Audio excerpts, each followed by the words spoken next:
योगी कथामृत, परिचय और सार। और इस बार हम चलेंगे एक आध्यात्मिक यात्रा पर। अपनी नई पुस्तक योगी कथामृत, जो अंग्रेजी में ऑटोबायोग्राफी ऑफ अ योगी के नाम से पूरे विश्व में प्रसिद्ध है और जिसके बारे में स्टीव जॉब्स अपनी आत्मकथा में भी लिख चुके हैं। इस पुस्तक में परमहंस योगानंद महाराज ने अपने जीवन का विस्तृत परिचय दिया है। ये कथामृत उनके बचपन से शुरू होने वाले जीवन का वर्णन करती है, जिसमें अपने गुरु स्वामी श्री युक्तेश्वर गिरी को खोजने, उनके एक योगी बनने और क्रिया योग ध्यान का अभ्यास करने और अपनी शिक्षाओं को फैलाने के लिए अमेरिका भर में उनकी यात्रा का वर्णन है। आइए जानते हैं इस पुस्तक का सारांश। श्री योगानंद कहते हैं कि परम सत्य की खोज ने उन्हें एक सिद्ध पुरुष तक पहुंचाया।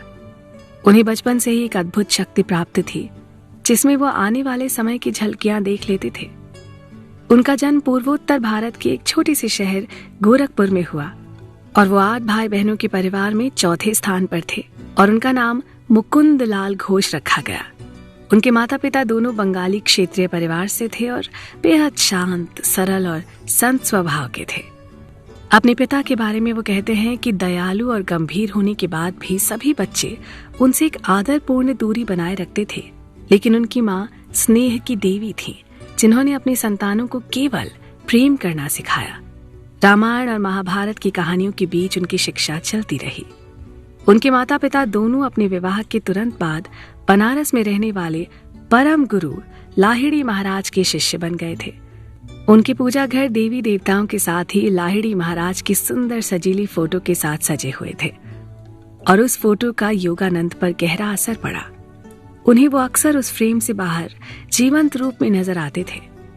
8 वर्ष की उम्र में जब उन्हें हैजे की एक बीमारी ने घेर लिया था, तब उनकी मां ने लाहिड़ी महाराज से प्रार्थना की और उनकी फोटो से निकलने वाले असीम तेज ने उनके पूरे शरीर को प्रकाशित किया और उसके बाद वो ठीक होते चले गए। बचपन से ही वो हिमालय के योगियों से बहुत प्रभावित रहते थे और उन जैसा बनना चाहते थे। उन्हें भविष्य की घटनाओं का पूर्वानुमान हो जाता था, जिससे उनके भाई बहन अक्सर हैरान रहते थे। ऐसे में उनकी मां ने उन्हें शिक्षा दी कि वो कभी भी अपने शब्दों की शक्ति का दुरुपयोग न करें। एक दिन घर से दूर अपने पिता के साथ वो बरेली में थे और कोलकाता में उनके बड़े भाई के विवाह की तैयारियां चल रही थी, जब उनको सपने में अपनी मां बीमार हाल में दिखाई दी और वो उसी पल घर लौटने की जिद करने लगे। अगली सुबह तक संदेश भी मिल गया था कि मां गंभीर हैं और विवाह स्थगित हो गया है। उन्हें बार बार अपनी मां के खो जाने का डर सता रहा था। घर पहुंचकर जब उन्हें पता लगा कि उनकी मां का देहांत हो चुका है, वो बिल्कुल टूट गए और उनका मन घने दुख से भर गया। वो सब कुछ छोड़कर हिमालय की ओर जाने का विचार करने लगे, लेकिन उनकी इस बात को कोई गंभीरता से नहीं ले रहा था। एक दिन वो नैनीताल के पहाड़ों के लिए निकल पड़े, लेकिन बीच राह में उनके बड़े भाई ने उन्हें पकड़ लिया और वापस परिवार में ले आए। इसके कुछ समय बाद उन्हें अपनी मां का अंतिम संदेश मिला, जिसे वो उनके बड़े भाई के पास छोड़ गई थी। उस पर लिखा था, प्रिय मुकुंद, मुझे अपने अल्पायु होने के बारे में पता था। मेरे जाने पर दुखी न होना। साथ ही मेरे गुरु ने बहुत पहले ही बता दिया था कि तुम एक योगी बनने के लिए ही जन्मे हो और एक दिन बहुत महान बनोगे, सारी दुनिया को दीक्षा दोगे। इस संदेश के साथ ही उन्होंने चांदी का एक ताबीज छोड़ा था, जिस पर संस्कृत के अक्षर गढ़े हुए थे, जो उन्हें संन्यास मार्ग पर चलने में सहायता करने वाला था। मुकुंद उस संदेश को पाकर समझ गए कि उनका मार्गदर्शन करने के लिए उनके पूर्व जन्म के गुरुओं ने उनकी मां के माध्यम से उन्हें आशीर्वाद के रूप में ये ताबीज दिया है और अब समय आ गया है कि वो अपनी सांसारिक इच्छाओं से ऊपर उठकर स्वयं के और मानवता के कल्याण के लिए काम करना शुरू कर दें। उनकी मां के स्वर्गवास के बाद बहुत कहने पर भी उनके पिता ने दूसरी शादी नहीं की और सभी बच्चों को पालने का काम अपने कंधों पर ले लिया। अपनी पत्नी के प्रति असीम प्रेम ने उन्हें किसी दूसरी महिला की तरफ आकर्षित नहीं होने दिया, जिस कारण उनके मन में अपने पिता के लिए प्रेम और आदर का भाव और बढ़ गया। मुकुंद अभी तक हिमालय तो नहीं जा पाए थे, पर उस ताबीज में लिखे मंत्रों का नियमित उच्चारण करके वो हर दिन अपने आप को हिमालय के और नजदीक महसूस करते थे। आगे की कथा का सार सुनने के लिए आप जुड़े रहें हमारे साथ। संत रूप और हिमालय की यात्रा। नमस्कार दोस्तों, हम चर्चा कर रहे हैं योगी कथामृत के सार पर, जिस पुस्तक में परमहंस योगानंद ने अपनी जीवनी और सात्विक यात्रा के बारे में विस्तार से लिखा है। जानते हैं कि बाल मुकुंद ने किस तरह बनारस जाने का अपना सपना पूरा किया। 12 वर्ष की आयु में मुकुंद ने अपने पिता से बनारस के दर्शन की अनुमति मांगी, ये कहकर कि वो बिना किसी दबाव के वहां के दर्शन कर चुपचाप घर लौट आएंगे। उनके पिता ने उन्हें 2 पत्र देते हुए कहा कि चले जाओ और इनमें से एक पत्र वहां रहने वाले मेरे एक मित्र को दे देना, जिसे ढूंढने में मेरे गुरु भाई, जो कि अब एक साधु बन चुके हैं, तुम्हारी मदद करेंगे, और ये दूसरा पत्र उन्हें तुम्हारा परिचय दे देगा। साथ ही मुस्कुराते हुए बोले, याद रहे अब कभी भी घर से भागना मत। मुकुंद अपनी बनारस यात्रा पर पूरे उल्लास के साथ निकल पड़े। वहां जाकर वो अपने पिता के गुरु भाई से मिले, जिन्होंने वचन दिया कि वो मुकुंद की सहायता जरूर करेंगे।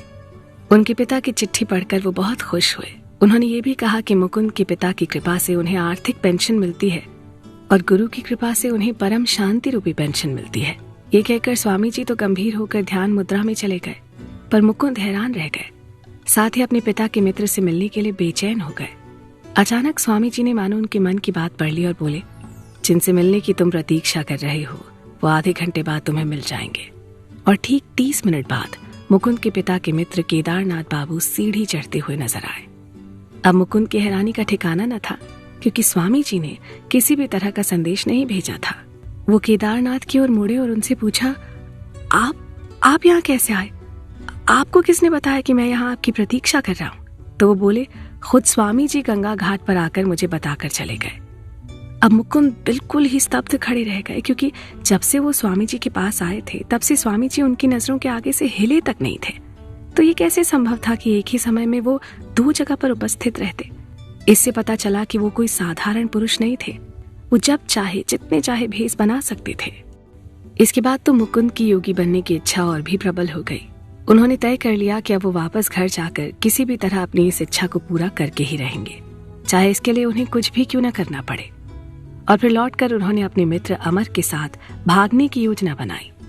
उनके बड़े भाई अनंत अभी भी उन पर कड़ी दृष्टि रखते थे, इसलिए बहुत सोच समझकर प्लान बनाया गया।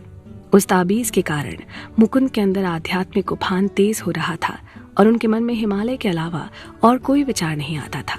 उन्हें यकीन था कि बस वहीं जाकर उन्हें उनके गुरु के दर्शन होंगे और उनका जीवन सफल हो पाएगा। उनके चचेरे भाई जतिन भी उनके साथ गुरु की खोज में चलने को तैयार हो गए। योजना के अनुसार पकड़े जाने से बचने के लिए मुकुंद, अमित और जतिन ने अंग्रेजी पोशाक पहनकर अपना रूप बदला और ट्रेन की टिकट लेकर उसमें चढ़ गए। एक बार जब गाड़ी चल पड़ी तब जाकर उन्हें थोड़ा संतोष हुआ, पर यह अधिक देर तक टिक न सका। अगले स्टेशन पर जतिन उतरे और फिर दोबारा लौट कर नहीं आए। वहीं हरिद्वार को जाने वाली गाड़ी में बैठने पर इन दोनों के मन में कई तरह की शंकाएं आने लगी। वहां पहुंचकर इन दोनों ने सबसे पहले अपने कपड़े बदलने चाहे, पर तब तक किसी तरह मुकुंद के बड़े भाई ने पुलिस को खबर कर दी थी और ये दोनों वहां पकड़ लिए गए। तीसरे दिन वो अपने साथ अमर के भाई को लेकर हरिद्वार पहुंचे। मुकुंद को अपने बड़े भाई को देखकर खुशी नहीं हुई, पर उन्होंने समझते हुए कहा, मैं समझता हूँ तुम अपने जीवन से क्या प्रण चाहते हो, पर एक बार मेरे कहे से बनारस के एक विशेष संत से मिल लो। हो सकता है तुम्हारी खोज वहीं समाप्त हो जाए और उसके बाद एक बार पिताजी से मिलने कोलकाता आ जाना। वो तुम्हारे लिए बहुत चिंतित रहते हैं। उसके बाद तुम जहां जाना चाहो जा सकते हो। मुकुंद ने ये कहते हुए उनकी बात मान ली कि मैं अपने गुरु की खोज का परित्याग कभी नहीं करूंगा और जब तक वो मुझे मिल नहीं जाते मैं यूं ही भटकता रहूंगा। बनारस के स्वामी केवलानंद वही थे जिनसे मुकुंद पहले से प्रभावित थे। एक बार फिर उनसे मिलकर उनके अंदर संसार को त्याग कर योगी बनने की इच्छा और भी प्रबल हो गई। ये कथा सार यूं ही चलता रहेगा। आप भी बने रहें हमारे साथ। गुरु की खोज। ये सच है कि इस दुनिया में हर चीज का एक तय समय और मौसम होता है, इसीलिए शायद हमें समय से पहले कुछ नहीं मिलता। और चर्चा हो रही है परमहंस योगानंद की जीवनी योगी कथामृत पर। आइए जानते हैं आगे की कहानी। मुकुंद के मन से अपने गुरु को खोजने का विचार अभी गया नहीं था, बल्कि जैसे जैसे दिन बीत रहे थे उनकी ये इच्छा बढ़ती जा रही थी। वो चारों दिशाओं में अपने गुरु को ढूंढते रहते। हिमालय की असफल यात्रा को 2 साल बीत चुके थे। इस बीच उन्हें कई साधु संतों से मिलने का अवसर मिला। उनमें से एक साधु उन्हें पहली बार कोलकाता के काली घाट मंदिर में मिले, जहां उन्होंने बड़े कोमल स्वर में और सादगी के साथ मुकुंद को समझाया, ईश्वर सरल है, बाकी सब जटिल। जिसे सुनकर मुकुंद बहुत खुश हो गए थे। उनके मन में अक्सर यही विचार आता था। इस तरह उन दोनों के बीच ईश्वर के स्वरूप को लेकर लंबी चर्चा होने लगी। शाश्वत सत्य और मनुष्य की मुक्ति की बात करते करते कब एक लंबा समय बीत गया, उन्हें पता ही नहीं चला। उस सुंदर मंदिर के प्रांगण में उस साधु के सुंदर शब्द उनके मन को छू रहे थे। जब मुकुंद वहां से चलने को हुए तो वो बोले, जाओ, आज तुम्हें एक अनोखा अनुभव होगा। बाहर निकलकर मुकुंद को अपना एक पुराना परिचित मिला जो बहुत बोलता था। बातचीत का सिलसिला शुरू हुआ और रुकने का नाम ही नहीं ले रहा था कि अचानक वो बोला, तुमको गंध बाबा से मिलना चाहिए, वो यहीं सामने ही रहते हैं, उनसे मिलकर तुमको एक असाधारण अनुभव होगा। और ऐसा कहकर वो चला गया। ये सुनकर मुकुंद के कान खड़े हो गए। काली घाट मंदिर में लगभग यही शब्द सुने थे उन्होंने, और अपनी जिज्ञासा को मिटाने वो उनके घर चल दिए। अंदर चीते की खाल पर एक भारी भरकम से बाबा बैठे थे। पता चला वही गंध बाबा हैं जो किसी भी मुरझाए हुए फूल को फिर से ताजा कर सकते हैं या किसी नकली फूल से असली खुशबू निकाल सकते हैं। सुनने में बड़ा भचकाना सा लगा, पर उनकी आंखों में काफी चमक थी। उन्होंने मुकुंद से पूछा कि उन्हें कैसी सुगंध चाहिए, और फिर मुकुंद से अपना हाथ बढ़ाने को कहा। बिना छुए उनकी हथेली से गुलाब की खुशबू आने लगी। मुकुंद इससे बहुत प्रभावित हुए। अचानक मुकुंद ने एक नकली फूल बढ़ाते हुए पूछा कि क्या इसमें से चमेली की खुशबू आ सकती है। वो बोले, तथास्तु, और चारों तरफ चमेली की तेज गंध फैल गई। मुकुंद वहीं बैठ गए। जानने पर पता चला कि बाबा को ऐसी कई सिद्धियां प्राप्त थीं। कोलकाता के कई पढ़े लिखे लोग भी उनके शिष्य थे। थोड़ी देर बैठकर मुकुंद बाबा का अभिवादन करते हुए वहां से चल दिए। घर पहुंचकर जब उनकी बहन को भी उनकी हथेली से गुलाब की और उस नकली फूल से चमेली की खुशबू आने लगी तो उन्हें यकीन हो गया कि बाबा ने उन पर कोई जादू टोना नहीं किया था। लेकिन फिर भी मुकुंद उन्हें अपना गुरु बनाने को तैयार नहीं थे। उनकी खोज जारी रही और इसी कड़ी में उनके स्कूल के दोस्त चंडी का प्रस्ताव आया। बाघ स्वामी का पता मिल गया, चलो कल उनके दर्शन किए जाएं। बाघ स्वामी अपने नंगे हाथों से बाघों के साथ लड़ने और उन्हें पकड़ने के लिए प्रसिद्ध थे। अगले दिन बहुत सर्दी थी, फिर भी ये दोनों चल दिए उनसे मिलने। उनकी बैठक में थोड़ी देर इंतजार करने के बाद उन्हें भीतर बुलाया गया।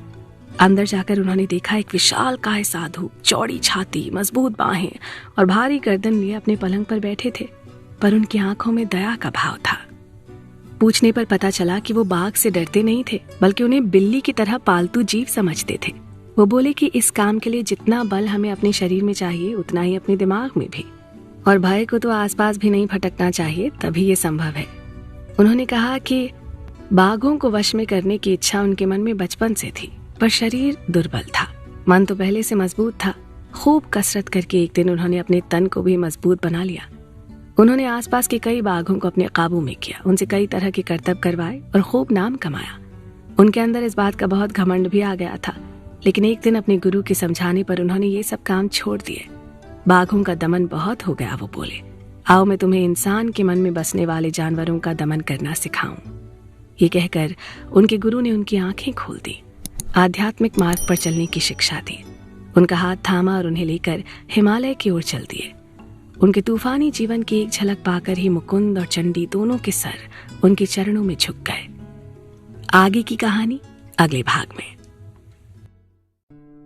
ध्यान और विज्ञान।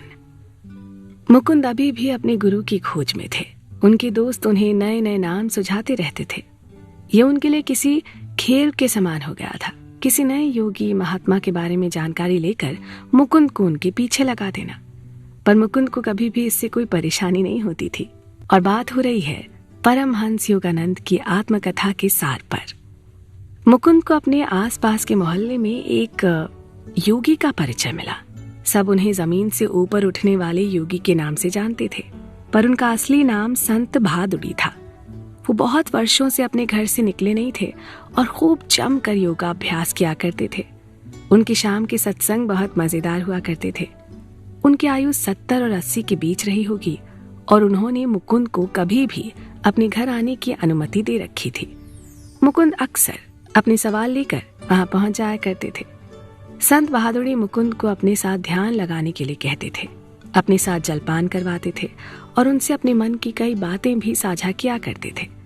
उन्होंने बताया कि किस प्रकार वो कुछ ऐसे लोगों की मदद कर रहे हैं जो दूर अमेरिका देश में रहते हैं और योग शास्त्र में रुचि रखते हैं। उन तक भारत का ये ज्ञान पहुंचना ही चाहिए। ऐसा कहते हुए उन्होंने मुकुंद की तरफ देखा। तब मुकुंद को समझ नहीं आया था कि वो भविष्यवाणी और मार्गदर्शन उन्हीं के लिए था, पर बाद में वो ये अच्छी तरह से जान गए थे जब वो भारत की शिक्षाओं को लेकर अमेरिका गए थे। संत भादुड़ी एक बहुत ही संपन्न परिवार में पैदा हुए थे और आध्यात्म की राह पर चलने के लिए अपना सब कुछ त्याग कर योगी बन गए थे। जब उनके शिष्य इस बात पर उनकी प्रशंसा करते तो वो कहते कि उन्होंने ईश्वर का आनंद लेने के लिए थोड़े से सुख साधन छोड़ दिए हैं। मुकुंद पर उनका बहुत गहरा प्रभाव पड़ा था और वो नियम से स्कूल की छुट्टी होने के बाद उनके घर पहुंच जाते थे। फिर एक दिन उनके शिष्यों ने उनके लिए एक मठ तैयार करवाया और वो वहां रहने चले गए। ये जगह मुकुंद के घर से बहुत दूर थी, इसलिए उनका वहां आना जाना बंद हो गया। पर फिर भी बरसों बाद जब मुकुंद अमेरिका की यात्रा पर गए तो उससे पहले उनके दर्शन करने गए। संत भादुड़ी ने अपना आशीर्वाद देते हुए कहा, जाओ और भारत की महिमा को और आगे बढ़ाओ, तुम्हें इसका खूब यश मिलेगा। मुकुंद के मन में हमेशा ढेरों सवाल रहते थे और वो ज्ञान प्राप्त करने का कोई मौका नहीं चूकते थे। ऐसे में एक दिन अपने स्कूल के रास्ते में उन्होंने कुछ प्रोफेसर्स को बात करते सुना जो कह रहे थे कि जगदीश चंद्र बोस ने वायरलेस का आविष्कार माकॉर्नी से पहले कर दिया था। ये सुनकर वो ठिठक गए और इसके बारे में सवाल करने लगे। उन्होंने बताया कि इस तरह के एक यंत्र का आविष्कार बोस कर चुके थे, पर उन्होंने इसका आर्थिक लाभ उठाने की कोशिश नहीं की और अपनी शोध का विषय बदल दिया। अब वो और बड़े बड़े आविष्कार करने में लगे हैं। साथ ही ये भी बताया कि वो महान वैज्ञानिक प्रेसिडेंसी कॉलेज में उन्हीं के साथ पढ़ाते हैं। मुकुंद तो सदा ही किसी न किसी गुरु की खोज में रहते थे। ये सुनकर उन्होंने इस वैज्ञानिक से मिलने का मन बना लिया और अगले ही दिन उनके घर पहुंच गए। सर जगदीश ने उनके सभी प्रश्नों का स्वागत किया। साथ ही बताया कि वो अभी अभी पश्चिम देशों की यात्रा करके लौटे हैं, जहां उन्होंने अपने बनाए उपकरणों की चर्चा की। उन्होंने ये भी बताया कि उनकी शिक्षा कैम्ब्रिज में हुई थी और उनकी सारी खोज प्रयोगों के आधार पर ही हुई है। उन्होंने मुकुंद को अपनी प्रयोगशाला में आने का भी न्योता दिया। बाद में प्रेसिडेंसी कॉलेज छोड़कर उन्होंने कोलकाता में अपनी प्रयोगशाला बनाई और उद्घाटन के लिए उसे किसी मंदिर की तरह लोगों को समर्पित कर दिया। उन्होंने अपने भाषण में कहा कि विज्ञान पर न तो पूर्व का और न ही पश्चिम का अधिकार है, ये तो जनमानस के कल्याण का साधन है। कुछ समय बाद मुकुंद फिर उनकी प्रयोगशाला गए, जहां उन्हें अपना निमंत्रण याद आया और उन्होंने मुकुंद को पूरी प्रयोगशाला में घुमाया और अपनी शोध के सभी विषयों के बारे में जानकारी दी। उनसे मिलकर मुकुंद बहुत प्रसन्न मन से वापस लौटे। आने से पहले उन्होंने बड़े आदर से सर जगदीश चंद्र बोस के पांव छुए और उनका किसी गुरु की तरह सम्मान किया। कविवर रविंद्रनाथ टैगोर भी इस महान वैज्ञानिक के मित्र थे और उन पर कविताएं भी लिखते थे, पर उन कविताओं पर चर्चा फिर कभी। अभी तो मुकुंद के अपने गुरु की खोज जारी है, उसी पर चर्चा करते हैं। आप भी हमारे इस सफर पर बने रहें हमारे साथ। गुरु की प्राप्ति। परमहंस योगानंद बचपन से ही अपने गुरु की खोज में थे। इस बीच उन्हें कई संत, महात्मा, दार्शनिक और योगी मिले, पर जिन्हें देखकर उनकी इच्छा पूरी हो सके वो गुरु अभी तक उन्हें नहीं मिले थे। हम हैं एक आध्यात्मिक यात्रा पर। आइए आगे बढ़ते हैं। मुकुंद ने अपने पिताजी को वचन दिया हुआ था कि वो हाई स्कूल की पढ़ाई समाप्त किए बिना कहीं नहीं जाएंगे, पर दिक्कत ये थी कि वो बहुत परिश्रमी छात्र नहीं थे। उनका मन क्लासरूम में कम और गंगा घाट और श्मशान जैसी जगहों पर अधिक लगता था। अपने लिए अमरत्व की खोज करने वो अक्सर वहीं पहुंच जाते। रात्रि जागरण उनका भी होता था, पर बाकी छात्रों की तरह पढ़ाई में समय लगाकर नहीं। उन्हें ये बात अच्छी तरह मालूम थी कि वो वार्षिक परीक्षा के लिए बिल्कुल भी तैयार नहीं थे। बस किसी तरह उन्हें पास होने लायक अंक मिल गए और उनके पिताजी इसी बात से प्रसन्न हो गए। अब घर से जाने की उनकी योजना पर अमल करने का समय आ गया था। पिता के बार बार रोकने पर भी वो नहीं रुके और ये कहकर भारी मन से उनसे विदा ली कि एक दिन दिव्य ज्ञान की प्राप्ति के साथ एक योगी के रूप में जरूर लौटेंगे। और वो वाराणसी के लिए निकल गए। स्वामी दयानंद जी के आश्रम में उनका स्वागत हुआ और उन्होंने अपना सारा समय ईश्वर के ध्यान में लगाना शुरू कर दिया। स्वामी जी ने उनसे कहा कि वो उनके गुरुजी नहीं बन सकते, पर जब तक मुकुंद की खोज पूरी नहीं हो जाती उन्हें वहीं रहकर ईश्वर की साधना करनी चाहिए। मुकुंद ने पहले ही साफ बता दिया था कि ईश्वर की साधना के सिवाय वो किसी और बात से संतुष्ट नहीं हो सकते, तो उनसे आश्रम के कोई और काम न करवाए जाए। स्वामी जी ने उनकी इस बात को मुस्कुराते हुए स्वीकार किया। वहां आकर मुकुंद की दिनचर्या बिल्कुल बदल गई थी। कहाँ कोलकाता में अपने घर पर सुबह के 9 बजे ही नाश्ता लग जाता था और देरी होने पर रसोइयों को फटकार भी पड़ जाती थी, और कहाँ आश्रम के नियम, जहाँ दिन का पहला और अंतिम भोजन 12 बजे मिलता था, उसके बाद पूरे 24 घंटे का उपवास। एक बार स्वामी जी कहीं बाहर से लौट रहे थे और उनकी ट्रेन को पहुंचने में देरी हो गई। चूंकि सब उनकी प्रतीक्षा कर रहे थे, तो उस दिन सबको पहला भोजन रात के 9 बजे मिल पाया। जब वो स्नान ध्यान कर रसोई में आए और वहां आकर उन्होंने कहा कि 4 दिन से उपवास रखने के बाद भी उनका कुछ खाने को मन नहीं है, तो ये सुनकर मुकुंद बहुत लज्जित हुए। उनके गुरु ने समझाया कि हम सब अन्न की शक्ति से नहीं, बल्कि ईश्वर की शक्ति से जीवित रहते हैं। रुपया, पैसा या दाल चावल हमारा पोषण नहीं करते, बल्कि ये काम सिर्फ प्रभु की प्राण शक्ति से होता है। उस आश्रम में रहते मुकुंद को काफी समय हो गया था और अपने गुरु की प्राप्ति के लिए वो दिन रात व्याकुल रहने लगे थे। ऐसे में एक दिन जबरदस्ती बाजार भेजे जाने पर वो उदास मन से चले तो गए और दिन की तपती गर्मी में सामान भी लेने लगे। पर तभी उनकी नजर कुछ दूर खड़े गेरुआ वस्त्र पहने एक साधु पर पड़ी। उन्हें देखकर मुकुंद को लगा मानो वो कई युगों से उन्हें जानते हों। साधु की आंखों में भी अजीब चमक थी और वो एकटक मुकुंद को निहारे जा रहे थे। मुकुंद ने सामान का झोला अपने मित्र को पकड़ाया और तेज कदमों से साधु की ओर चल दिए। उन्हें ऐसा लग रहा था मानो उनके पैरों को पंख लग गए हों। उनके सामने पहुंचते उनकी आंखें खुशी से चमक उठी और खुशी के आंसुओं से भर गईं। गुरुदेव कहकर वो उनके चरणों में गिर पड़े और उन्होंने मुकुंद को उठाया और बोले, न जाने कितने वर्षों से तुम्हारी प्रतीक्षा कर रहा था और आज तुम मेरे पास आ गए। ये कहते हुए उन्होंने मुकुंद को अपने हृदय से लगा लिया। गुरु शिष्य दोनों ही निशब्द हो गए थे। मुकुंद को अब पूरा भरोसा था कि वो अपने ईश्वर तक भी पहुंच जाएंगे। गुरुजी उनका हाथ थामकर उन्हें अपने साथ अपने डेरे पर ले गए। गंगा किनारे बसे उनके आश्रम में पहुंचकर उन्होंने वचन दिया कि वो अपना निस्वार्थ प्रेम और ज्ञान अपने शिष्य को देंगे। उनके ये शब्द अमृत की तरह मुकुंद के कानों में रस घोलने के लिए काफी थे। लेकिन उससे पहले उन्होंने मुकुंद को अपने घर वालों के पास लौट जाने की सलाह दी। पर मुकुंद बोले, गुरुजी मैं आपके साथ कहीं भी चलने को तैयार हूँ, कृपया मुझे मेरे घर न भेजें। मुझे अपना नाम और पता बताइए और मैं सदा के लिए आपकी शरण में आ जाऊंगा। जानते हैं वो कौन थे? वो थे स्वामी श्री युक्तेश्वर गिरी, जो आगे चलकर योगानंद परमहंस के गुरु बने। उन्हें दीक्षा दी और उन्हें ईश्वर की शरण में रहने का मार्ग सुझाया। मुकुंद के जीवन में इसके बाद क्या बदलाव आए, ये जानने के लिए आप बने रहें हमारे साथ। वृंदावन की ओर हम चर्चा कर रहे हैं योगानंद कथामृत पर, जिस पर अब तक हमने जाना कि किस तरह अनेक साधु संतों और गुरुओं की शरण में जाने के बाद अंततः मुकुंद को अपने गुरु के दर्शन हुए। उन्होंने मुकुंद को ये कहकर स्वीकार किया कि उन्हें एक बार अपने परिवार के पास लौटना होगा, उसके बाद ही वो गुरु की शरण में आ सकते हैं। और ऐसा ही हुआ। अब आगे बनारस से लौटकर मुकुंद अपने मित्र जितेंद्र के साथ बड़े भाई आनंद के घर आगरा पहुंचे।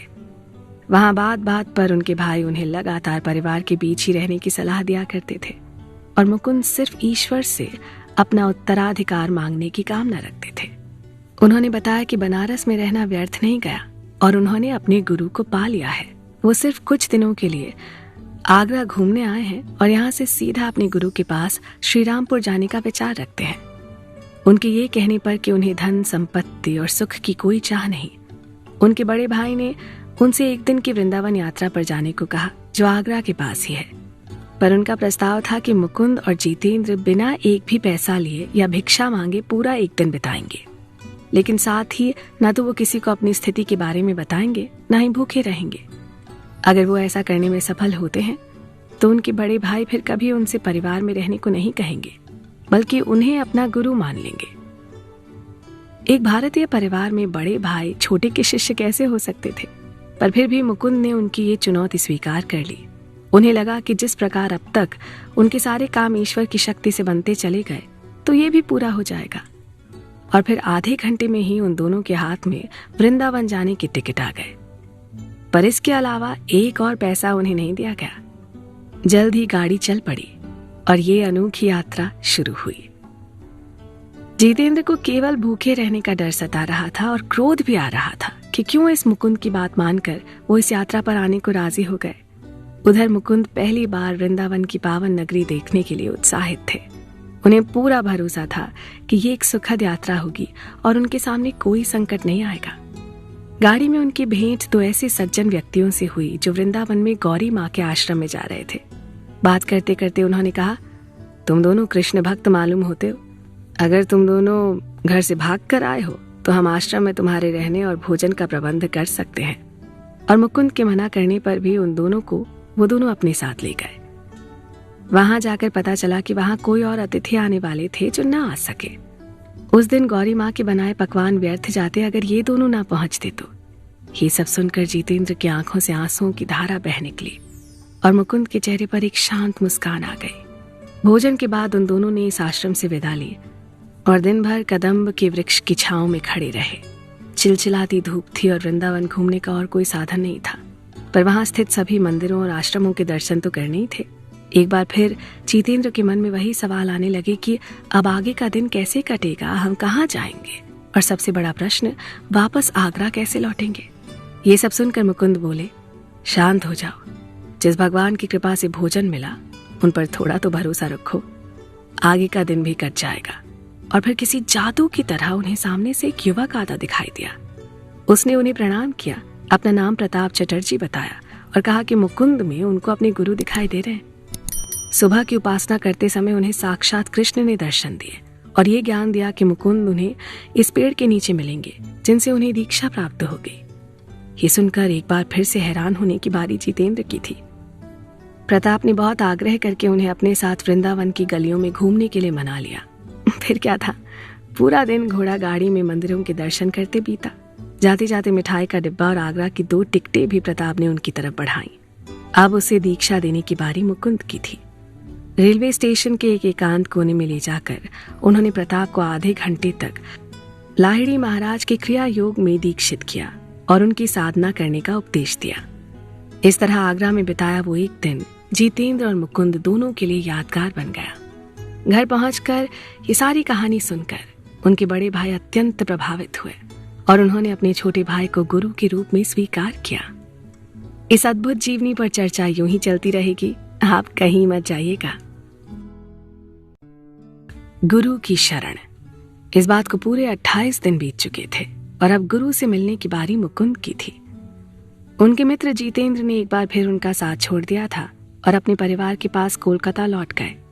मुकुंद धड़कते हृदय से राय घाट लेन में उनके आंगन में पहुंचे, जहां से उनकी योगी बनने की प्रक्रिया आरंभ हुई। उस जगह पर उन्होंने अपने जीवन के अगले 10 वर्ष भारत के एक महान गुरु और ज्ञानी के साथ बिताए। आइए जानते हैं आगे क्या हुआ। श्री युक्तेश्वर जी बड़े ही ठंडे मन और भाव विहीन होकर मुकुंद को अंदर आने के लिए कहते हैं। साथ ही उन्होंने उन्हें याद दिलाया कि वो अपने गुरु की बात मानते नहीं हैं। इस पर मुकुंद ने कहा कि अब से ऐसा नहीं होगा और गुरु इच्छा ही उनका धर्म होगी। जवाब में उनके गुरु ने पहला आग्रह किया कि मुकुंद को अपने घर लौटकर कॉलेज की पढ़ाई पूरी करनी चाहिए। आगे चलकर उन्हें पश्चिमी देशों की यात्रा पर जाना होगा और ऐसे में एक पढ़े लिखे हिंदू गुरु का अधिक सम्मान होगा। मुकुंद ने अपने गुरु की आज्ञा मान ली, पर साथ ही आग्रह किया कि किसी दिन वो उन्हें भगवान के दर्शन कराएं। गुरु को ये उचित नहीं लगा। दोनों में देर तक इस पर बहस चली, पर बाद में गुरु ने अपने शिष्य की बात मान ली। सबसे पहले वो मुकुंद को आश्रम दिखाने ले गए। अंदर लाहिड़ी महाराज की तस्वीर देखकर मुकुंद को आश्चर्य हुआ और फिर पता चला कि उनके गुरु भी लाहिड़ी महाराज को ईश्वर तुल्य गुरु मानते थे।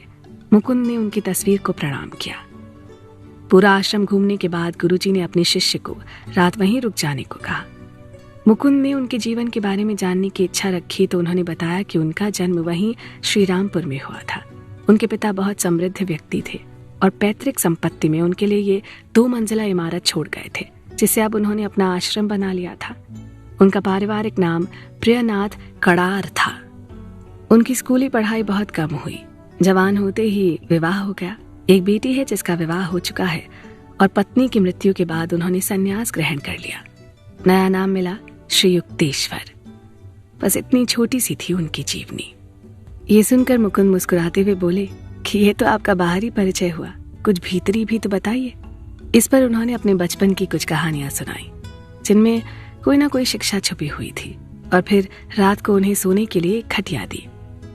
अपने गुरु के आश्रम की छत के तले उस रात मुकुंद को बहुत अच्छी नींद आई। अगले दिन सुबह अपने गुरु से योग क्रिया की दीक्षा लेकर उन्होंने अपने घर की ओर प्रस्थान किया। पिता उन्हें देखकर अति प्रसन्न हुए और अपने पिताजी से मिलकर मुकुंद को भी बहुत अच्छा लगा। दोनों में देर तक बातें हुई। उन्हें इस बात की खुशी थी कि मुकुंद को अब अपने गुरु मिल गए थे, साथ ही इस बात की भी कि उनकी पढ़ाई फिर शुरू हो गई थी। कॉलेज की कक्षाओं में वो कम ही दिखते थे, पर पढ़ाई सही चल रही थी। आए दिन श्री रामपुर की यात्रा पर निकल पड़ते थे। गुरुजी ने भी इस बात पर कभी आपत्ति नहीं की थी। आश्रम में दैनिक जीवन शांत और सरल था। सुबह ध्यान, फिर गंगा किनारे की सैर, स्नान और भोजन। इस बीच कई बार गुरुवाणी भी सुनने को मिल जाती थी। शाम को कुछ दर्शनार्थी रोज ही आया करते थे और गुरुजी सभी के साथ प्रेम का व्यवहार करते थे। 8 बजे रात्रि भोज का समय होता था और उनके द्वार से कोई भी बिना खाए नहीं जाता था। उनके शिष्यों का बनाया सादा खाना भी उन सबको महाभोज की तरह लगता था। उसके बाद देर तक ज्ञानपूर्ण बातें करने के बाद वो किसी बच्चे की तरह जहां बैठे थे वहीं सो जाते थे। कई बार बाकी सब शिष्यों के बीच रात भर चर्चा चली, पर ऐसे में मुकुंद को न तो नींद आती थी और न ही थकान होती थी। और फिर भोर होते ही वो अपने गुरु के साथ दीक्षा लेकर गंगा की सैर पर निकल जाते थे। इस तरह आश्रम में उनके कई दिन और रात अपने गुरु के सानिध्य में मजे से कट रही थी।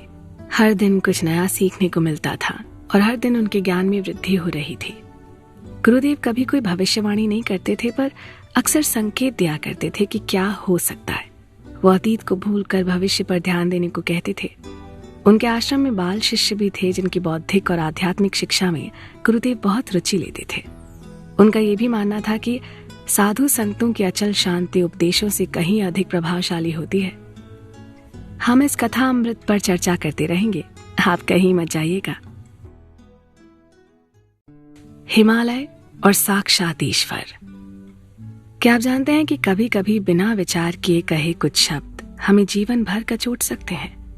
पर वो शिष्य ही क्या जो भूल ना करे, और वो गुरु ही क्या जो अपने शिष्य की भूल को क्षमा न कर सके। और कथा अमृत को आगे बढ़ाते हुए जानते हैं कि क्या हुआ जब फिर एक बार मुकुंद के मन में हिमालय की ललक जगी। एक बार मुकुंद ने अपने गुरु से हिमालय की ओर जाने की अनुमति मांगी।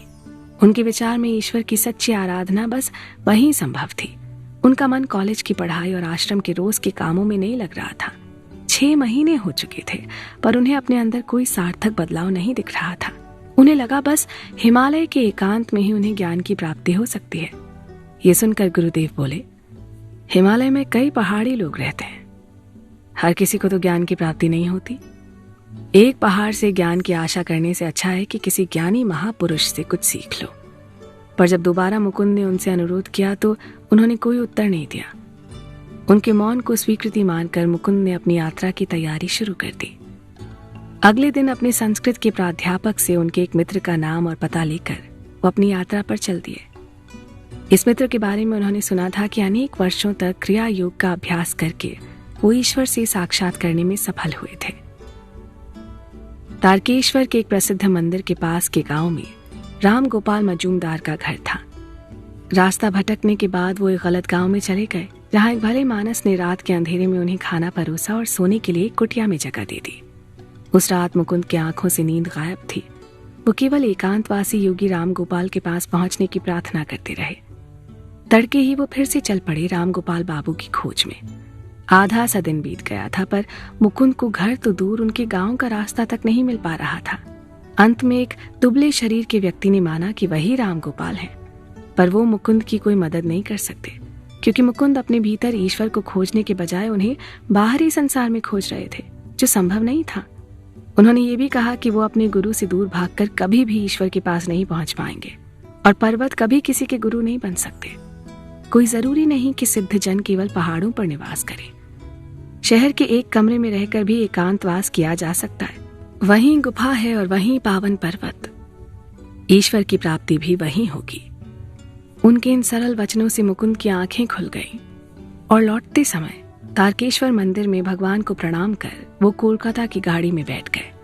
उनकी यात्रा का अंत हो चुका था, अपने गुरु के हिमालय जैसे व्यक्तित्व के चरणों में। मैं आ गया हूँ गुरुजी, कहते हुए और थोड़े से लज्जित होते हुए वो आश्रम पहुंचे। गुरुजी ने ऐसे बर्ताव किया मानो कुछ हुआ ही ना हो, पर मुकुंद के मन से लज्जा का भाव नहीं जा रहा था। उन्होंने पूछ ही लिया कि क्या गुरुदेव को उन पर क्रोध नहीं आया। इस पर गुरुदेव ने कहा, क्रोध केवल तब आता है जब आपकी अपेक्षा के अनुसार कोई काम ना हो। मैं किसी से अपेक्षा ही नहीं रखता, इसलिए किसी का किया मेरी इच्छा से अलग नहीं होता। मैं अपने स्वार्थ के लिए किसी का उपयोग नहीं करता। ये सुनकर मुकुंद के मन में अपने गुरु के लिए एक दिव्य प्रेम की भावना जगी और उनकी आंखों में आंसू आ गए। उन्हें अपने गुरु में ही साक्षात भगवान नजर आने लगे, पर अभी उनकी दीक्षा अधूरी थी। कुछ दिन बाद वो अपने गुरु की खाली बैठक में ध्यान लगाने चले गए। अपनी आंख मूंद कर बैठे ही थे कि गुरुदेव ने आवाज लगाई। इन्होंने अनसुना कर दिया। गुरु ने फिर आवाज लगाई। अब ये थोड़ा सा चिढ़ गए कि जब गुरुदेव जानते हैं कि मैं यहाँ ध्यान मग्न हूँ तो मुझे क्यों पुकार रहे हैं। तीसरी बार पुकारने पर मुकुंद को जाना ही पड़ा। वो खिन्न मन से जाकर चुपचाप वहां खड़े हो गए। इस पर गुरु ने बहुत प्रेम से कहा, तुम्हारे हृदय की लालसा जरूर पूरी होगी। ये कहकर उन्होंने मुकुंद के हृदय को धीरे से थपथपाया। उनके शरीर से जैसे किसी ने सांस खींचकर बाहर निकाल दी हो। एकदम निष्प्राण होने के बाद भी उन्हें अपने रोम रोम में सिहरन लगने लगी। आसपास कुछ नजर नहीं आ रहा था, बस एक चकाचौंध कर देने वाला तेज प्रकाश। अचानक सब कुछ बहुत तेजी से घूमने लगा। आसपास का सारा दृश्य, गुरुदेव, आश्रम, दीवारें, छत और आंगन में बंधी गाय सब तेजी से घूम रहे थे, जैसे पानी में चीनी घुल रही हो। मुकुंद की आत्मा को ईश्वर का अक्षय रूप दिखाई दिया। प्रकाश, ठंडक और आनंद से उनका मन भर गया। उन्हें अपने अंदर एक दिव्य ज्योति प्रवेश करती दिखी और तभी एकदम से सब कुछ पहले जैसा हो गया। उनके गुरु ने बहुत सामान्य स्वर में कहा, बस अब परमानंद में डूबे नहीं रहना है। अभी जगत में बहुत काम पड़ा है और सबसे पहले तो बरामदे में झाड़ू लगानी है। एक ओर साक्षात ईश्वर के दर्शन और दूसरी ओर आंगन की सफाई। ये थी गुरुदेव की संतुलित रहने की शिक्षा। अभी इस कथा अमृत में बहुत कुछ बाकी है। आप बने रहें हमारे साथ।